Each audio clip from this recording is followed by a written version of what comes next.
প্রকৃতির মাঝেই প্রশান্তি। আসলে প্রকৃতির সাথে কাটানো সময়গুলো এত চমৎকার, এত ভালো লাগার যে আপনি অন্য কিছুতে এই ভালো লাগাটা খুঁজে পাবেন না। আমরা আমাদের জীবনের বিভিন্ন সময় বিভিন্ন চাপের মধ্যে থাকি, বিভিন্ন ব্যস্ততায় থাকি, তো আমরা আসলে জীবনটাকে তেমনভাবে এনজয় করতে পারি না। এজন্য মাঝে মাঝে আমাদের এই কাজ থেকে, চাপ থেকে ছুটি নেওয়া উচিত। আমরা ছুটি নিয়ে বিভিন্ন জায়গায় ঘুরে বেড়াতে পারি। তো আমরা এতে হয় কি যে আমাদের চাপগুলো কমে যায়, আমরা নিজেদেরকে নতুনভাবে আবিষ্কার করতে পারি এবং প্রকৃতির সান্নিধ্যে থেকে নিজেকে প্রকৃতির মতো প্রসারিত করার একটা সুযোগ পাই।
যে এই স্থানগুলো খুবই ভালো লাগার, খুবই চমৎকার।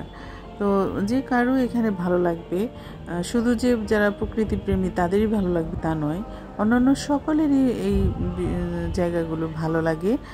তারা এই জায়গাগুলোতে এসে নিজে এনজয় করতে পারে। তো এই জন্যই আসলে আমার মনে হয় যে আমরা মাঝে মাঝে আমাদের জীবন থেকে কিছুটা সময় আমরা এই প্রকৃতির কাছাকাছি যেন থাকি।